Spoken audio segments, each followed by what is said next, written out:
What's the word, YouTube? It's your boy Big Will. I'm back. Another episode of Life After Prison. Let's get it rolling. What's the word, people? Before we get it started, hey, do me a favor. Like and subscribe to the channel. It's your first time here, stick around. If you've been here before, you know I do stories about my jail time my time after jail. I do reaction videos to shitbag people out there, cops, people who mess with their kids, hurt their kids, shit like that, you know. But do me a favor, like and subscribe, stick around. Hit them buttons, they're free. Come on, I'll see you on the inside. Let's move.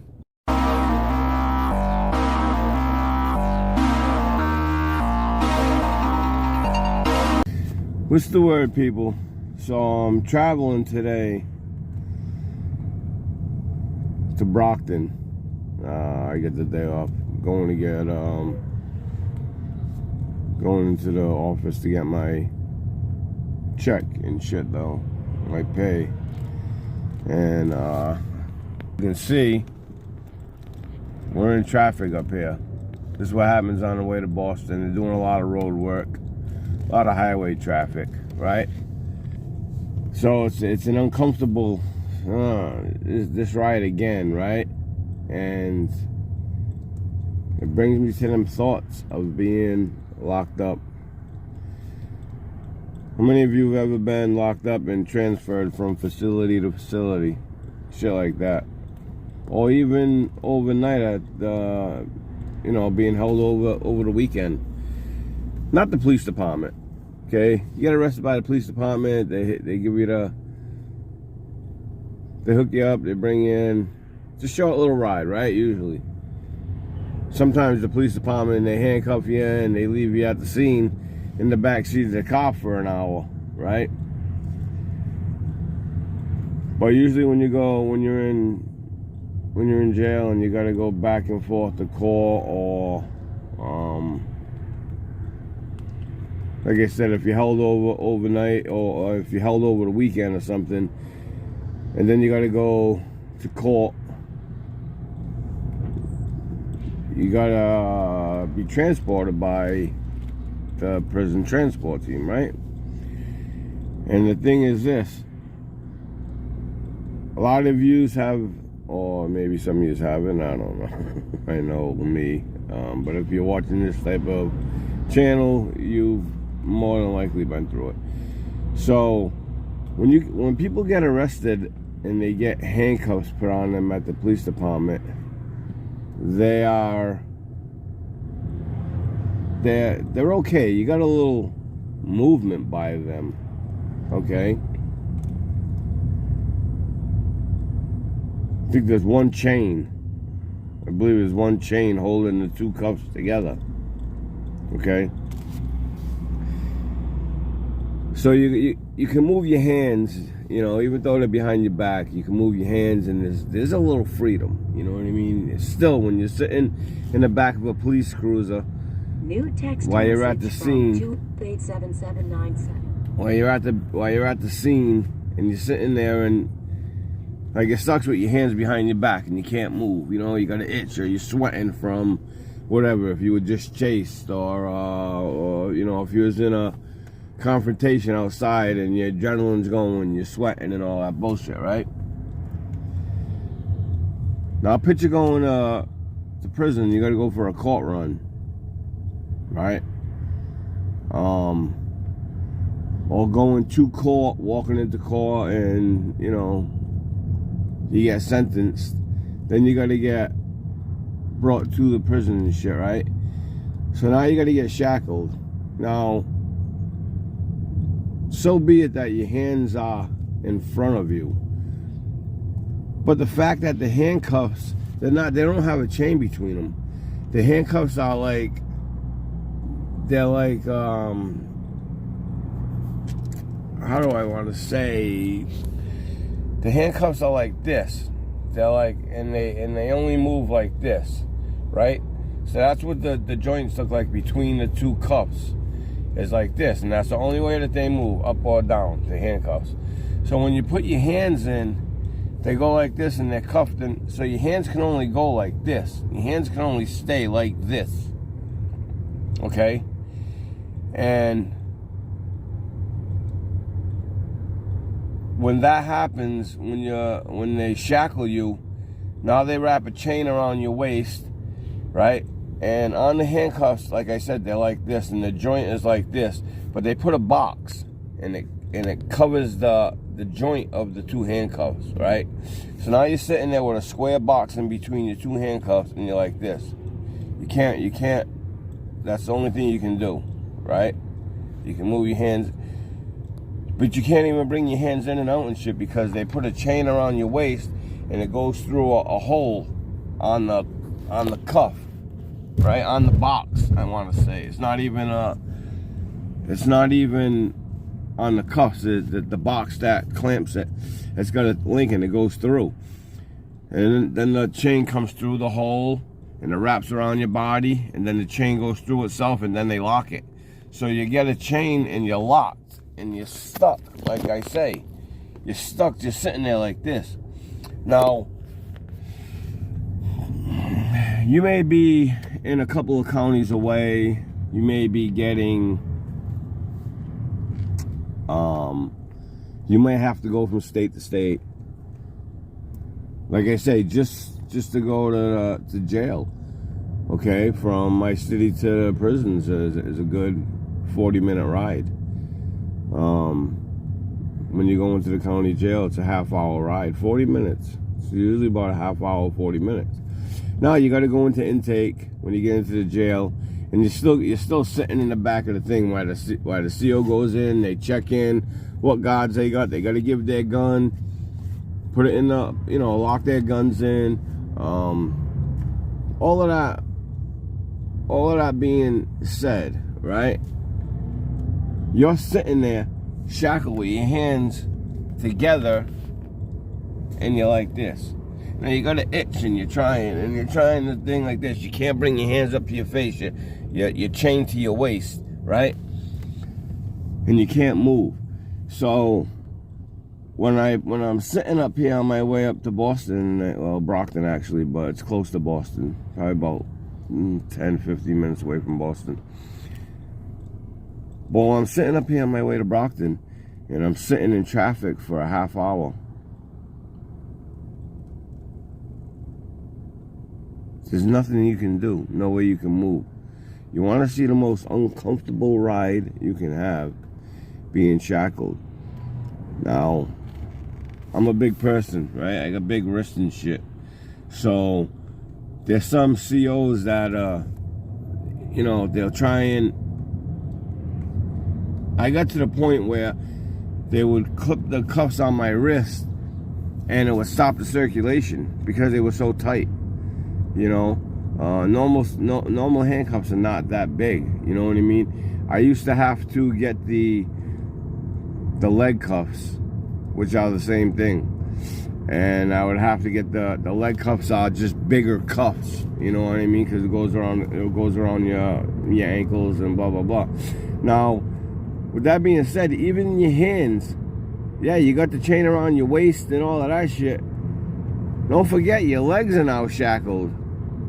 And you only got I don't know, maybe it's a foot chain in between. I guess it would be a foot. So you got two cuffs on your feet. The only time they take the shackles off is when you're in the court. When you're in the courtroom. And when you're in the courthouse. You know what I mean? When you're in the courthouse and before they put you in a holding tank, they take your cuffs off and shit. You know what I mean? They unshackle you, and that's the only time you get freedom. Once you leave that holding tank to go upstairs and see the judge, they handcuff you, right? And you're not shackled, but you're handcuffed, right? Once you come back down to the holding tank, they take your cuffs off. You sit there, you have your sandwich, you're waiting for the transport van. When the transport van comes back, now they got to shackle you up. Now you go through that whole bullshit that I just talked about. They shackle, they put the chain around you, they hit your cuffs in. And they used to there used to be a system where you can, you know, slide your cuffs over your feet, and like people used to be able to get out of them, you know what I mean? Or they would people would somehow sneak a key in or a paper clip, and they would get out of the handcuffs. So some prisoner, of all people, some prisoner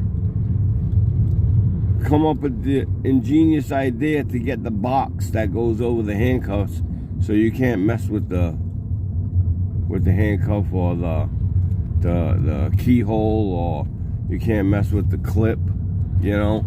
And it's like, man, why would someone that goes through the situation? Now, trust me when I tell you, when you're sitting there, right? And you're sitting there, and you're like this, there's nothing you can do. I mean, nothing you can do. The most the cuffs start doing is they start rising up here, you know, and then they start getting tight. And you gotta like shimmy with your body, shimmy the cuff down so it gets down to around your wrist, so you have a little space to move. You know, like I said, I got to the point where when I would go back and forth to court, the COs knew me from transport, that they would be kind enough to give me the ankle cuffs on my wrist, so they wouldn't be, I mean, because there was a time where we got stuck in traffic on the way back to the, so you can't move, and the only thing you can do is shimmy yourself, shimmy them down, right? So it gives you a little room, you know, a little comfortability, if you even want to call it that, you know. But I had gotten stuck in traffic one time on our way to transport to the prison, and there was an accident or something. So I'm sitting in the van. When I tell you that I got there and my hands were purple, I mean, they were purple. They were blown up. They were so swollen from no circulation, from the blood getting cut off, that I went right to when they took me in, they brought me right to the nurse, right? Because the cops are like, when I'm sitting in the back saying, dude, my hands are purple. Now everybody does it, you know what I'm saying? They want to loosen up the cuffs.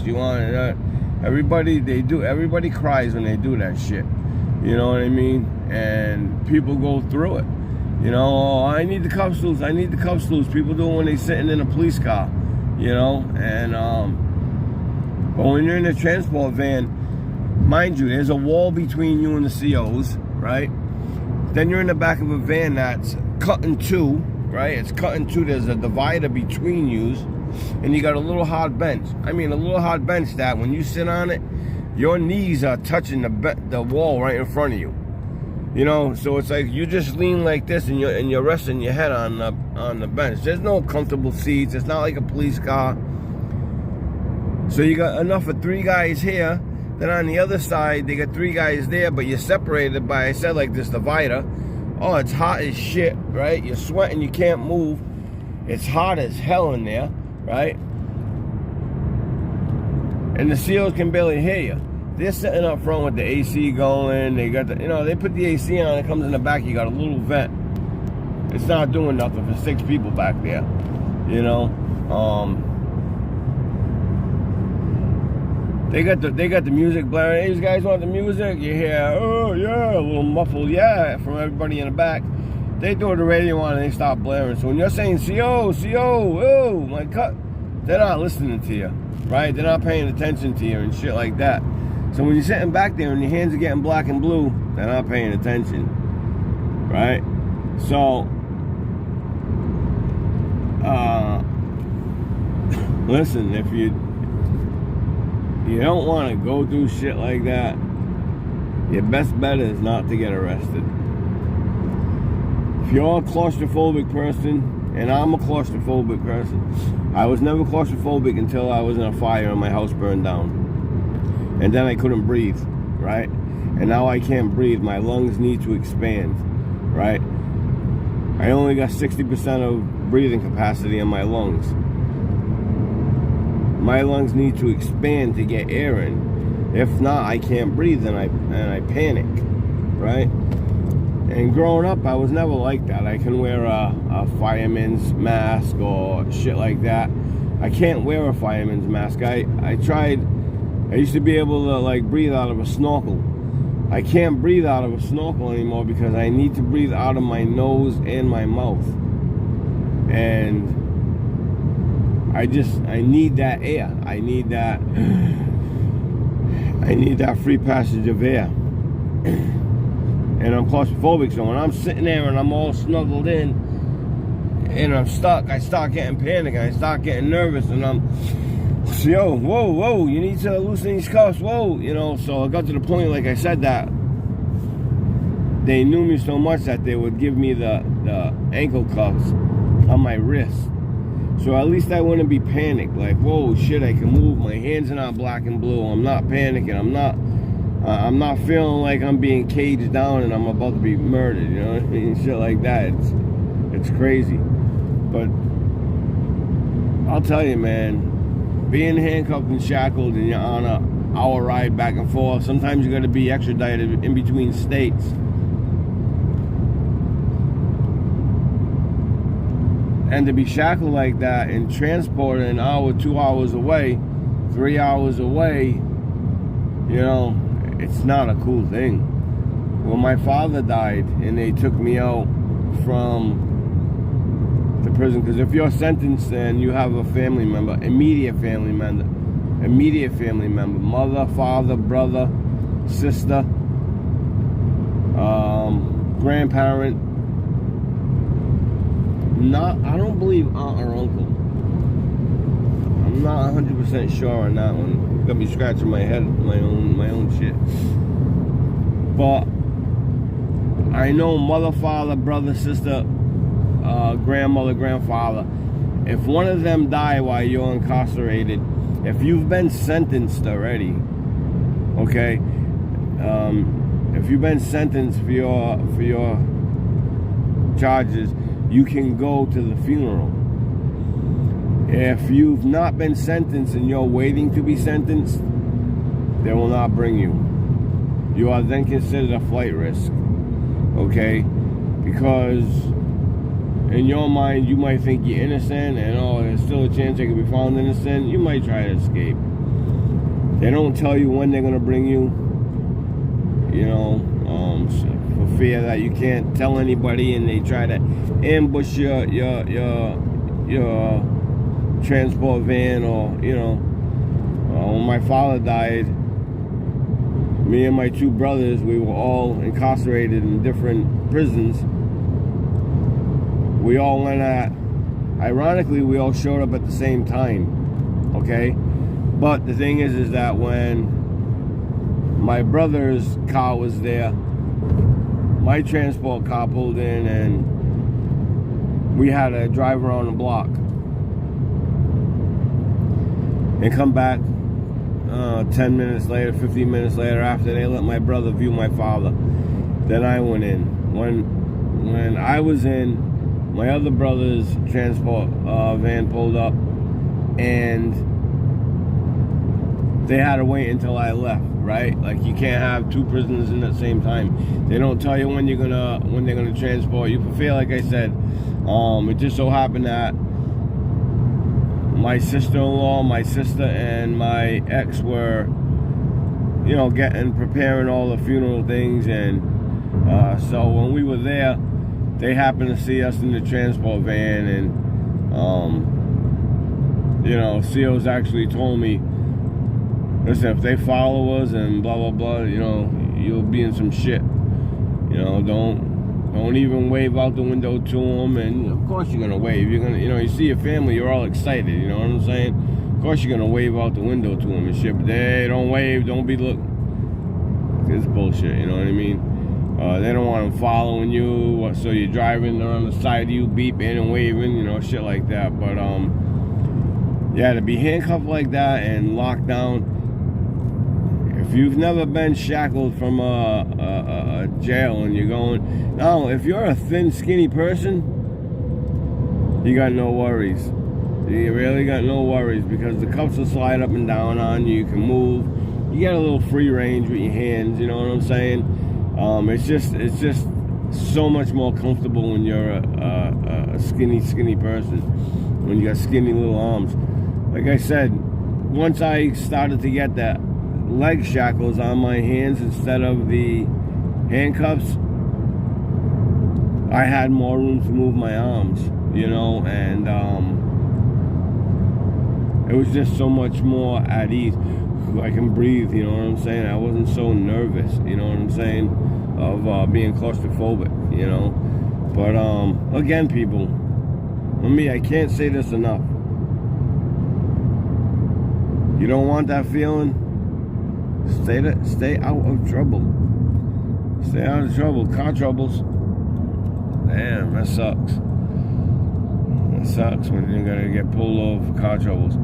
If you don't want that feeling, stay out of trouble, man. Don't get yourself locked up. It's not fun. It's not cool. Anybody who tells you being locked up is cool is wrong. They're bullshitting you. They're cap, as you guys call it nowadays. It's all cap. Being locked up is not cool. It's not fun. It's not fun for you or your family.